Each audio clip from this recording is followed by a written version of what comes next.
Na semana passada, o advogado Pedro Putini Mendes trouxe dicas para o pecuarista de como tirar a licença ambiental para a limpeza de pasto em estados que obrigam o documento. Eu lembro, muitos produtores estão sendo equivocadamente notificados e até multados após decidirem arrumar suas pastagens, aquelas empraguejadas por invasoras, por exemplo, fazendo o controle químico de plantas daninhas. Hoje ele vai falar da compra e da venda de lotes em assentamentos de reforma agrária. Dúvida vinda de um telespectador do Pará, estado com muitos problemas de invasões. Saudações, Pedro Putini. Saudações. Então vamos imaginar aqui uma situação de uma propriedade rural de 200 hectares que está envolvida em uma compra e venda, né? Só que essa propriedade ela faz parte de um projeto de assentamento de reforma agrária e o vendedor ele está como titular, né, do domínio dessa terra, e os outros 100 hectares ele não tem documento algum e não consegue transferir para o seu nome porque ele já é titular, né, de uma propriedade rural, mas ele alega que usa faz mais de 10 anos. Então, que problemas jurídicos que tem nessa situação aí? Então, vamos lá. Primeiro, compra e venda de lotes de reforma agrária. É fundamental saber que a Constituição Federal, ela determina, no artigo 189, que os títulos de domínio da terra, ou seja, aqueles títulos definitivos que foram entregues para um beneficiário de um programa de reforma agrária, atingidos todos os requisitos, né? Esse título ele é inegociável pelo prazo de 10 anos. É o mesmo texto da Constituição que também fala na Lei da Reforma Agrária, a Lei 8629 de 93, no artigo 21. Então, pelo prazo de 10 anos, depois que foi concedido esse título, o titular desse lote ele não pode negociar essa terra. Então, portanto, para aquele que já chegou até essa etapa de regularização, passou pelos critérios do INCRA como beneficiário da reforma agrária, recebeu o lote, está com o título do lote, ele não pode negociar pelo prazo de 10 anos.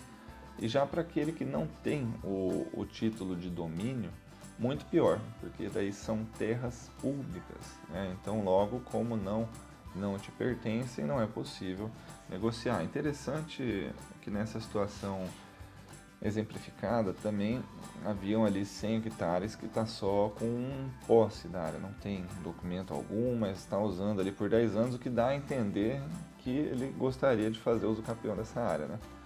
Mas o problema é o seguinte, que também na Constituição Federal fala que, no artigo 191, que os imóveis públicos não serão adquiridos por uso capião. Então é proibido, nesse caso, se é um projeto de assentamento de reforma agrária, se essa terra ela é da União, não é possível fazer uso capião.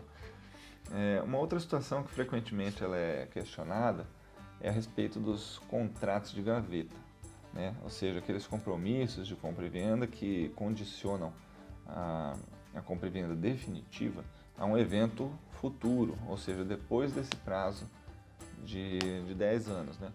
Então a possibilidade ela é chamada na legislação de condição, né? Ela está no nosso Código Civil como uma cláusula. A condição ela é uma cláusula que deriva da vontade das partes e ela subordina o efeito desse negócio jurídico a um evento futuro incerto. Então o risco é que nesses casos, nesse período de 10 anos, até que seja possível transferir essa venda, pode ser que por alguma razão o beneficiário do lote ele perca o seu direito à cessão de uso ou ele não atinge os requisitos necessários para receber o título de domínio.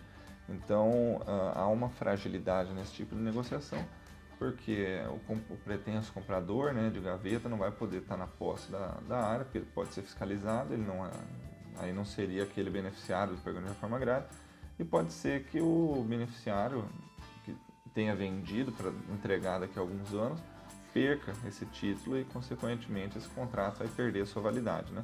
Então, a consequência, no caso de fiscalização e identificação dessas fraudes, é que o INCRA pode exigir o despejo sumário, né, sem contar a possibilidade de incriminar esses posseiros irregulares por invasão de terras públicas, né? Então, é um problema grande, né? Se não por estelionato ou por desobediência de ordem legal de funcionário público, enfim, tem vários crimes que podem falar desse assunto aí. Vários casos na justiça já acabaram determinando ao ocupante irregular devolver para o INCRA esses lotes, né, por meio de reintegração de posse na Justiça Federal, e aí ele fica sujeito a perder tudo aquilo que investiu nessa terra, né, o seu sustento, mesmo que tenha adquirido de boa fé, tá? Isso é importante. E mesmo que esteja cumprindo a função social da propriedade. É simples, é um exemplo muito semelhante ao financiamento de um carro, né? Se esse carro ele está alienado, está em nome do banco, logo você não pode vender o carro. Você pode acabar negociando, transferindo as obrigações, né, pelos meios legais. Enfim, os beneficiários de lotes do programa da reforma agrária, que estão em posse de um lote, a Constituição e a Lei da Reforma Agrária, elas concedem um documento chamado CCU, né, que ele é o contrato de concessão de uso, que enquanto não for dado o título de domínio, que daí sim vai transferir essa área de pública para o domínio particular, privado, né, o CCU ele garante que seja utilizada essa terra. Isso também está numa instrução normativa do INCRA, que é a 97 de 2018, dizendo que o CCU é então esse instrumento que ele vai ser dado para o beneficiário após a família passar pelo processo de seleção, né, e passar por todos aqueles critérios que são determinados aí pela política pública da reforma agrária. Então, para resumir, até a titulação dessas terras, elas são públicas, ou seja, depende do governo, que busca o governo quer dar autossustentabilidade para esses proprietários, para então poder conceder o título de domínio e dar a liberdade para ele. E aí vai ter esse período de 10 anos sem poder vender, para que ele possa usufruir das políticas públicas de crédito, extensão rural, assistência técnica e tudo aquilo que vai ajudá-lo a desenvolver esse seu projeto enquanto produtor rural. Então era isso, saudações e até a próxima. Maravilha, atento às orientações dos especialistas, tá bom? Do especialista, todos, né? Hoje, particularmente aí do Pedro Puccini, especialista em direito agrário.